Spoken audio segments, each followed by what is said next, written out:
बिल्कुल देखिए, मैंने उनका वीडियो सुना है और उन्होंने खट्टर की बड़ाई की, वहाँ तक मुझे कोई ऐतराज नहीं। लेकिन ये कहा कि खट्टर के आने के बाद में ईमानदारी से भर्तियां हो रही हैं, पहले पर्चियों से भर्तियां होती थी, ये इस बयान पे मुझे आपत्ति है। वो कैसे क्लीन चिट दे सकते हैं किसी को और कैसे किसी को चोर बेईमान बता सकते हैं? वो संवैधानिक पोस्ट के ऊपर बैठे हुए हैं। केवल वहाँ का केंद्र का मंत्री उनके प्रोटोकॉल में आया है, लेकिन हरियाणा के बॉर्डर के ऊपर हरियाणा की वोटों को प्रभावित करने के लिए अगर संवैधानिक पद पे बैठा हुआ व्यक्ति अगर किसी तरीके की इस प्रकार की बात करेगा जिससे संवैधानिक संस्थाओं के पद के ऊपर आंच आएगी, तो हम लोग जरूर ये चाहेंगे कि उस गरिमा में पोस्ट की गरिमा बनी रहे। इसलिए मैंने आग्रह किया है, वो मानेंगे अच्छी बात है, नहीं मानेंगे तो हम दूसरा रास्ता अख्तियार करेंगे। क्योंकि न तो केंद्र की सरकार कोई अच्छा काम कर रही है और न राजस्थान में ये भाजपा की पर्ची सरकार कोई लखड़ के काम नहीं कर रही है।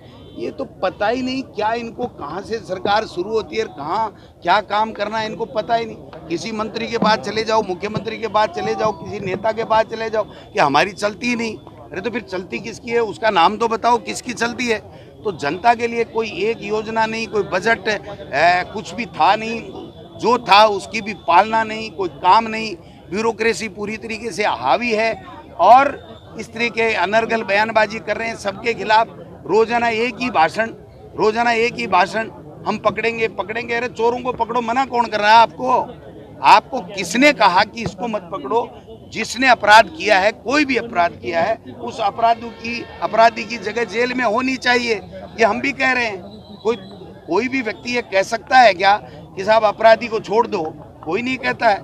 तो फिर ये रोजाना अनर्गल बयानबाजी करके, और अब इनको 9 महीने हो गए भाई साहब, अब इनको सुध लेनी चाहिए। जनता से जो वादे किए हैं उनके ऊपर काम करना चाहिए और कम से कम यहाँ के मुख्यमंत्री जी को तो कहना चाहिए कि ये भाषा ठीक नहीं है इन बीजेपी के नेताओं की। नड्डा जी को कहना चाहिए, कोई नहीं कह रहा है।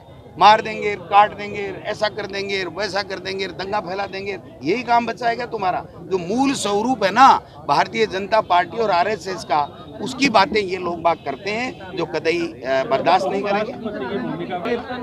अगर वो माफी नहीं मांगेगा, राजस्थान आएगा तो उनको बता देंगे कि कैसे बोलना होता है, क्या करना होता है।